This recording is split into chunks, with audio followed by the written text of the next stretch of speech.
En México, los helicópteros ya no rescatan, disparan. Un operativo en Culiacán deja más dudas que respuestas, pero eso no le preocupa al gobierno. Su estrategia es siempre mantener silencio. Y mientras los videos muestran ráfagas desde el cielo, desde Nueva York, un abogado, el del hijo del Chapo, deja en ridículo al Estado mexicano. Lichman no solo defiende a un narco, acusa a Sheinbaum de encubrir a otros. ¿Masacre disfrazada de operativo? ¿O un show más de la política mexicana donde los narcos hablan y el gobierno calla?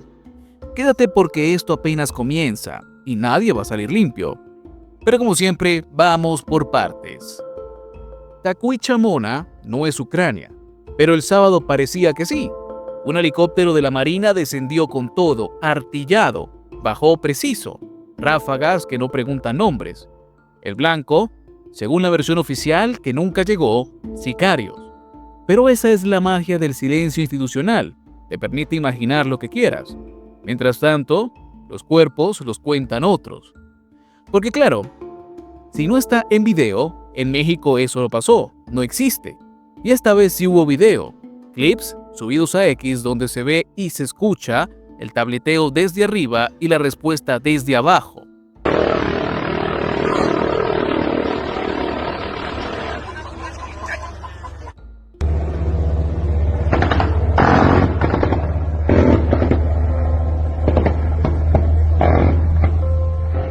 Una sinfonía de guerra sin partitura, donde nadie firma las notas. Las autoridades, bien gracias, calladas, no por estrategia, sino por costumbre. Callar en este país es política pública.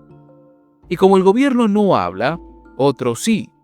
Versiones no faltan, que fue una masacre, que fue legítima defensa, que hubo civiles obligados a mentir, que hubo civiles asesinados sin más, que los narcos los forzaron a denunciar, que los videos desmienten a todos y que, al final, el único consenso es que nadie sabe nada, o finge no saberlo. Porque en México, cuando un helicóptero sobrevuela una sindicatura y empieza a disparar, la pregunta real no es por qué lo hizo, sino a quién le toca inventar la versión más creíble. Aquí, la verdad siempre llega tarde, si es que llega, y mientras tanto, los muertos no opinan. Ahora una pregunta también flota en el aire como las balas. ¿Quién decidió que la justicia ahora también viaja en helicóptero? Tenemos que resaltar algo y es que Sinaloa cumplió 11 meses de guerra interna.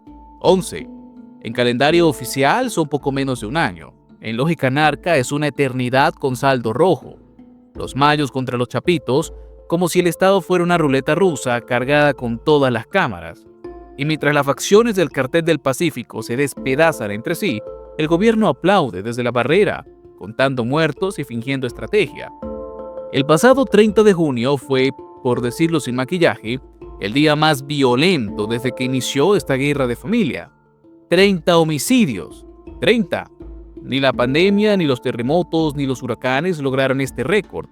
30 personas ejecutadas en menos de 24 horas. Y la presidenta Claudia Sheinbaum, aún creyendo que abrazos detienen balas, aunque claro, ahora ni siquiera los ofrece. Y entre todo ese caos, una escena que parece sacada del infierno. 16 cadáveres apilados dentro de una camioneta, 4 más colgados y decapitados en un puente vehicular. ¿Zona de guerra? No, esto fue una carretera federal, a la altura del seminario diocesano, como para que nadie se atreva a ignorarlo. Porque esto no es un mensaje, fue propaganda y funciona. Junio cerró con 212 homicidios dolosos, una cifra que no solo rompe récords, los quema. Pero no verás a nadie presentando estos números en la mañanera del pueblo. Esos datos no sirven para las palmas, estorban, ensucian la narrativa del país seguro y pacífico con eslóganes. Mientras tanto, el ciudadano común ya aprendió la coreografía del miedo. Calles vacías antes de las 8, mirada al suelo, boca cerrada. Porque en esta guerra sin firma ni tregua, preguntar es casi tan peligroso como participar. Y entonces surge la pregunta que nadie quiere contestar. ¿Quién sigue marcando la agenda en Sinaloa, si no es el gobierno? Mientras Sinaloa arde, Sonora excava. Y lo que sale de la tierra no son esperanzas, sino huesos. El colectivo Madres Buscadoras encontró 42 prendas de ropa y restos óseos en una zona rural de Hermosillo, una casa rústica abandonada, con más historia que cualquier archivo oficial. Porque ahí no vivía una familia, operaba un grupo armado. Las madres llegaron antes que el Estado, otra vez, y encontraron lo de siempre: restos calcinados, casquillos percutidos, evidencias de que alguien quiso borrar el horror con fuego, como si los huesos dejaran de hablar cuando se queman. Y spoiler, no lo hacen. La Fiscalía de Sonora llegó después. Contó las cosas: 42 prendas, varios fragmentos óseos, 3 cuerpos masculinos en fosas. ¿Y las preguntas? Bien, gracias. ¿Quién operaba ahí? ¿Quién ordenó esto? ¿Cuántos cuerpos más están esperando a ser desenterrados? El guión es el de siempre: mucho hallazgo, poca explicación.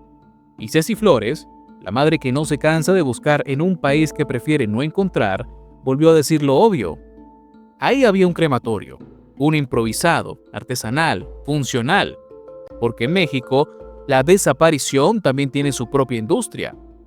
Y mientras tanto, el discurso oficial sigue en modo placebo. Todo está controlado, las autoridades están trabajando, la fiscalía ya investiga. Frases que ya no tranquilizan ni a los voceros, porque cuando las madres tienen que convertirse en peritos, excavadoras y forenses, el Estado dejó de ser Estado. Y entonces, ¿qué pasa cuando los que deberían proteger son los últimos en llegar o los primeros en encubrir? Ahora nos vamos a un tema un poco más polémico. Desde una sala federal en Estados Unidos, un abogado que no tiene ni pasaporte mexicano le metió más presión al gobierno de Sheinbaum que toda la oposición junta.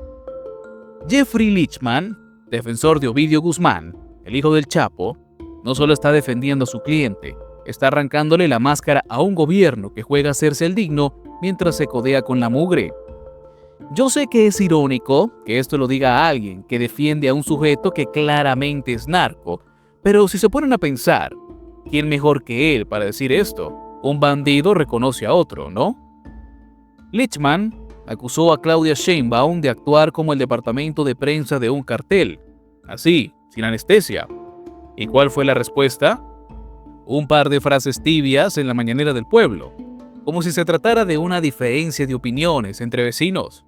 Por las declaraciones del abogado, primero decir que son irrespetuosas totalmente de la institución presidencial. Pero el abogado fue más allá, la llamó hipócrita. Le digo que se deje de discursos patrióticos y empiece a responder por los que gobiernan con discursos, pero negocian con silencios cuando el narco que les paga estaba en problemas. Y como si eso no fuera suficiente, desempolvó el caso Cienfuegos, el general que Estados Unidos acusó de narcotráfico y que México exoneró en tiempo récord. Además, hay que recordar que hoy día está libre, cómodo y callado. Fabricación de pruebas, eso fue lo que dijo AMLO. ¿Justicia? Eso no lo dijo nadie. Pero el clavo final vino con nombre propio, el Mayo Zambada. 40 años traficando droga, no en un búnker, no escondido en una cueva, en México, bajo el sol, frente a todos, intocable, invisible para quien no quería verlo. Porque la caída de este narco no se dio por un operativo, se dio porque otro narco lo entregó. Lichman no debería hablar de moral siendo quien defiende a un narco. No obstante, no se puede negar algo. Expuso a gritos que en este país hay capos que caen y otros que se protegen. La diferencia no es la culpabilidad, es la conveniencia. Porque al final, el problema no es que el narco tenga abogados, es que el Estado tiene excusas. En México, la justicia se aplica como el Wi-Fi, donde conviene, cuando funciona y a quienes tienen la contraseña. Lo que pasó en Culiacán no es nuevo, lo que encontraron en Hermosillo tampoco, y lo que dice Lichman es tan viejo como la impunidad misma. La diferencia es que ahora todo está grabado, todo se difunde, todo arde más rápido, y aún así, nadie cae. Se nos exige fe ciega en instituciones que ni siquiera se dignan a explicar por qué un helicóptero artillado dispara sobre un pueblo, o por qué los narcos siguen organizados mientras el Estado apenas improvisa. Se nos pide confiar en fiscalías que llegan tarde y en gobernantes que todavía creen que el silencio es una estrategia de seguridad. Y mientras tanto, los muertos se acumulan en fosas, en puentes, en camionetas abandonadas. Los que buscan no descansan, los que gobiernan sí. Aquí el dolor se archiva y la memoria se recicla cada sexenio, porque reconocer que la guerra sigue sería admitir que todo el discurso de paz no era más que un buen eslogan de campaña. Pero ahí están, las madres cavando, los abogados en tribunales extranjeros exhibiendo a la élite política mexicana y los helicópteros volando bajo, como si buscaran no justicia, sino reputación. Entonces, ¿masacre o justicia? Esa es la pregunta que ha venido desde el inicio. Hoy la duda es otra. ¿Cuánta verdad estamos dispuestos a ignorar para seguir fingiendo que esto es un país en paz? Porque si el Estado necesita helicópteros, colectivos de búsqueda y abogados estadounidenses para que se sepa algo, entonces tal vez el narco no está infiltrado al gobierno. Tal vez el narco es quien gobierna ya. Si llegaste hasta aquí, déjanos tu opinión en los comentarios. Nuestro equipo siempre se encarga de leerlos. Si te gustan nuestras investigaciones, te invitamos a ver más de ellas en nuestro canal. Subimos contenido diariamente. Recuerda que somos Nación y Frontera y estamos aquí para traerte la verdad.